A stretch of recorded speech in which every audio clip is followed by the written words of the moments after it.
Hey guys, I'll start off with my favorite Etude House Face Blur Primer. I really like this primer because it helps to blur my pores and reduce appearance of blemishes. For my eyes, I finally got the Urban Decay Naked Cherry palette and I'll be going for a simple neutral look today.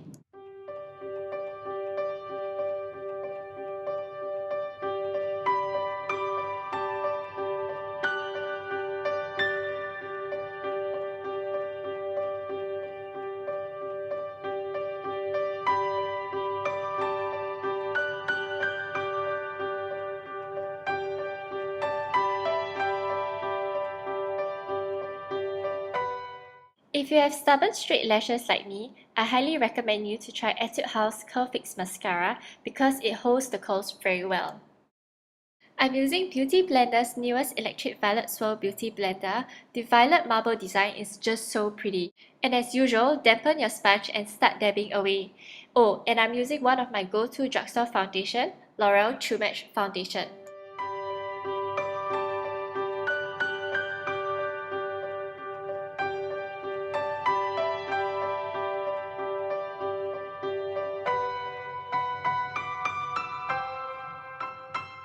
I feel that the Beauty Blender blends very well and gives off a more natural finish unlike a makeup brush where it can look too heavy.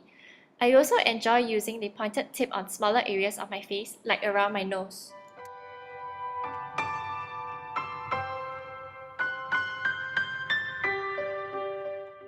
I've been having quite a bit of breakouts lately, so I got to conceal and I'll set everything with Kat Von D Loose Powder in Translucent.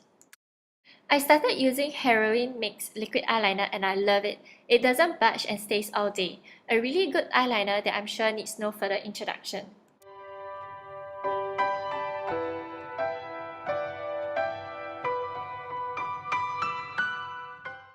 I quite enjoy Mamonde's Natural Auto Pencil Eyeliner in deep brown, not too dark and doesn't look too harsh. I'll shade my face with this huge Pixi Glow Cake. It's my first time using it and actually it looks quite nice and natural.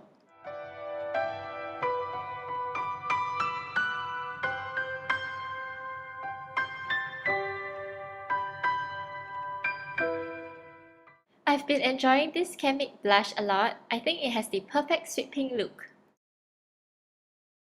The design of this YSL The Slim lipstick is really compact and pretty, but I gotta say the applicator isn't my favorite. Last but not least, I'll set my entire makeup look with Beauty Blender's newest Reduce Set and Spray Mist. The mist is really fine and you can't feel it at all. It's so fine that it won't mess up your entire makeup look if you get what I mean. I hope you guys like this makeup look and I'll see you in my next video. Bye!